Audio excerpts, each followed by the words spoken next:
Hello दोस्तों, कैसे हो। मैं आप लोगों को बताना चाहता हूं कि आईबीएस कोई बीमारी नहीं है। अगर आप आईबीएस को कोई बीमारी मानेंगे तो कभी इसको ठीक ही नहीं कर पाएंगे। आईबीएस एक सिंड्रोम है और इस वीडियो में मैं यही बताने वाला हूं कि आईबीएस बीमारी क्यों नहीं है और सिंड्रोम क्यों है और किसी बीमारी और सिंड्रोम में क्या फर्क होता है। बीमारी क्या होती है? अगर हम बात करें किसी बीमारी की, तो बीमारी वह होती है जिसका केवल एक रीजन होता है और सिंड्रोम वह होता है कि जिसके मल्टीपल रीजन हो सकते हैं। चलिए इसको एक एग्जाम्पल से समझते हैं। जैसे किसी इंसान को फीवर हुआ तो फीवर की एक वजह होती है। फीवर हमें किसी बैक्टीरिया की वजह से होता है क्योंकि बॉडी को अपना इम्यून सिस्टम एक्टिवेट करना पड़ता है उस बीमारी से लड़ने के लिए। तो बीमारी में होता क्या है, वो वजह होती है और वो वजह हमें पता होती है और वो वजह एक ही होती है और इसीलिए हम बीमारी का इलाज भी कर पाते हैं। लेकिन आईबीएस बीमारी नहीं है, यह एक सिंड्रोम है। जैसे कि मैं पहले ही बता चुका हूं कि सिंड्रोम के मल्टीपल रीजंस होते हैं। तो सबसे पहले तो मैं आपको ये बता देता हूं कि आईबीएस आखिर होता क्या है। आईबीएस के नाम से ही ये समझा जा सकता है कि आईबीएस होता क्या है। आईबीएस का मतलब है इरिटेबल बाउल सिंड्रोम। तो आपकी जो लार्ज इंटेस्टाइन की मूवमेंट है वो खराब हो जाती है और उसकी वजह कोई भी हो सकती है। उसकी वजह के बारे में हम बाद में बात करेंगे, लेकिन अभी जो मैं बताना चाह रहा हूँ वो ये है कि आईबीएस इसके अलावा कुछ भी नहीं है। आपकी इंटेस्टाइन की जो मूवमेंट है वह बिगड़ चुकी है, वह उस तरीके से नहीं चल रही है जैसे किसी आम इंसान की चलती है और इसी को आईबीएस बोलते हैं।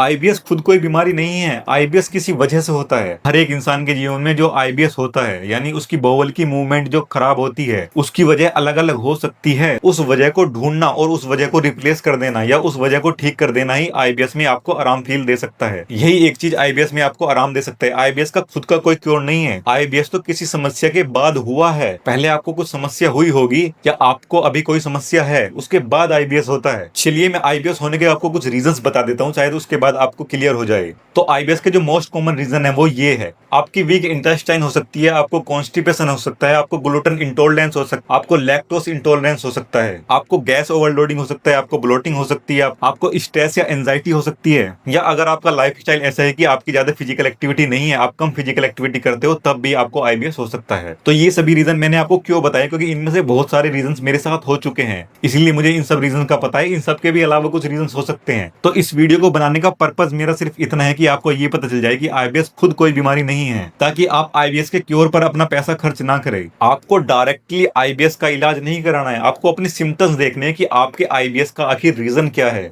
अब मैं आपको आईबीएस के कुछ अपने रीजन देता हूँ। अब क्योंकि मेरा शरीर बचपन से ही कमजोर था तो मैं कभी बचपन से फिजिकल एक्टिविटी नहीं कर पाया, जिस वजह से मेरी इंटेस्टाइन वीक रह गई।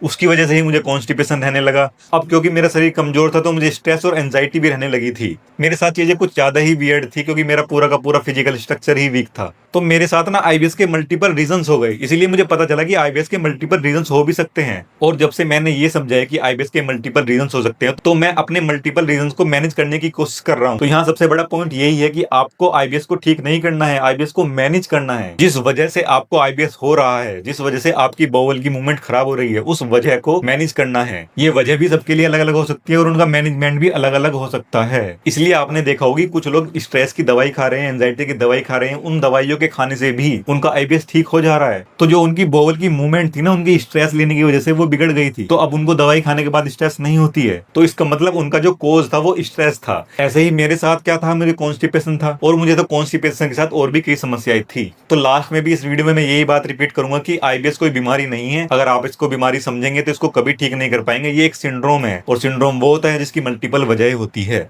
और आईबीएस कोई भी भूत जैसी बीमारी नहीं है, कोई भी हवा नहीं है। सिर्फ इतनी सी बात है कि आपकी बाउल मूवमेंट बिगड़ गई है, आपकी बाउल मूवमेंट ठीक से नहीं हो पा रही है और उसकी वजह कुछ भी हो सकती है। तो अब मेरे जो सिम्टम्स है वो मैंने आपको बता चुके हैं और इन सिम्टम्स के लिए मैं क्या करता हूँ ये मैं आने वाली वीडियोस में बताऊंगा। जिस तरह से मैंने अपना कॉन्स्टिपेशन क्योर किया, मैंने अपनी स्ट्रेस की प्रॉब्लम क्योर की और फिर मैंने अपनी डाइट को सुधारा जिससे मेरी ब्लोटिंग भी ठीक हो गई। और हाँ, मैं ये कह सकता हूँ कि मेरा जो आईबीएस है वो पहले से काफी ज्यादा कंट्रोल में है और मैं पहले से काफी ज्यादा बेहतर भी फील कर रहा हूँ। और मुझे नहीं लगता कि इस बात की मुझे आपको बताने की भी जरूरत है। आप मेरी पुरानी वीडियोस देख सकते हो और अब की वीडियोस देख सकते हो, आपको डिफरेंस साफ साफ नजर आ जाएगा कि मेरी हेल्थ पहले कैसी थी और अब कैसी हो चुकी है। तो इस वीडियो के लिए इतना ही। इस वीडियो में मैंने सिर्फ आपको इतना बताया है कि आईबीएस कोई बीमारी नहीं है, यह एक सिंड्रोम है जिसकी मल्टीपल वजह हो सकती है। आपको उन वजह को मैनेज करना है। अगर आप अपनी वजह पता कर लोगे तो आपका आईबीएस में भी आपको आराम मिल जाएगा। और मैं खुद आईबीएस को मैनेज करने के लिए क्या क्या करता हूँ ये मैं आने वाली वीडियोस में भी शेयर करूंगा और पहले भी मैं कुछ वीडियोस में शेयर कर चुका हूँ। या तो आप मेरी पुरानी वीडियोस देख सकते हो या आप थोड़ा सा इंतजार कर सकते हो, मैं अपनी नई वीडियो जल्दी ही बनाऊंगा। तो इस वीडियो के लिए इतना ही। टाटा बाय बाय, मिलते हैं, बाय बाय।